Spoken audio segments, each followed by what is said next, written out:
റഷ്യയും ഇന്ത്യയും തമ്മിലുള്ള ബന്ധത്തെ തകർക്കാനുള്ള ഒരു ശ്രമവും നടപ്പാകില്ലെന്ന മുന്നറിയിപ്പുമായി റഷ്യ. ഇന്ത്യയുമായുള്ള ബന്ധം സുസ്ഥിരമായി മുന്നോട്ടു പോകുന്നതാണെന്ന് റഷ്യൻ വിദേശകാര്യ മന്ത്രാലയം വ്യക്തമാക്കി.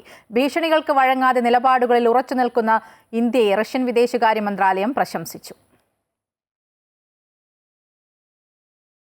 സുസ്ഥിരവും ആത്മവിശ്വാസത്തോടെയും മുന്നേറുന്നതാണ് ഇന്ത്യ റഷ്യ ബന്ധമെന്നും അതിനെ തകർക്കാനുള്ള എല്ലാ നടപടികളും പരാജയപ്പെടുമെന്നും സർക്കാർ മാധ്യമമായ റഷ്യൻ ടൈംസിലൂടെയാണ് വിദേശകാര്യ മന്ത്രാലയം വ്യക്തമാക്കിയത്. അധിക തീരുവ ചുമത്തിയിട്ടും റഷ്യയിൽ നിന്ന് എണ്ണ വാങ്ങുന്നത് തുടരുന്ന ഇന്ത്യക്ക് മേൽ US തീരുവയ്ക്ക് സമാനമായി ഇറക്കുമതി തീരുവ ഏർപ്പെടുത്താൻ മറ്റു രാജ്യങ്ങളുടെ മേൽ ട്രംപ് സമ്മർദ്ദം ചെലുത്തുന്നതിനിടെയാണ് ഇന്ത്യയെ പ്രശംസിച്ച് റഷ്യ രംഗത്തെത്തിയത്.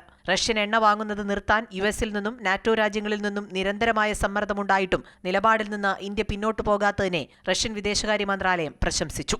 ഇന്ത്യയും റഷ്യയുമായുള്ള പങ്കാളിത്തം പരമാധികാരത്തിന്റെ മൂല്യത്തിനും ദേശീയ താൽപര്യങ്ങൾക്കുമാണ് മുൻഗണന നൽകുന്നതെന്ന് റഷ്യ പറഞ്ഞു. ഇന്ത്യയുടെ കാഴ്ചപ്പാട് ദീർഘവീക്ഷണമുള്ളതും നയതന്ത്രപരമായ ബന്ധങ്ങളെ പിന്തുണയ്ക്കുന്നതാണെന്നും റഷ്യ കൂട്ടിച്ചേർത്തു.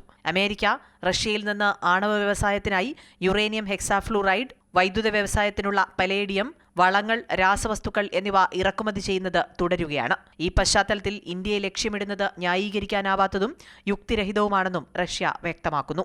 ഏതൊരു സമ്പദ് വ്യവസ്ഥയും പോലെ ഇന്ത്യയും ദേശീയ താൽപര്യങ്ങളും സാമ്പത്തിക സുരക്ഷയും സംരക്ഷിക്കുന്നതിന് ആവശ്യമായ എല്ലാ നടപടികളും സ്വീകരിക്കുമെന്നും റഷ്യ പ്രസ്താവനയിൽ വ്യക്തമാക്കി. News desk, Amrita TV.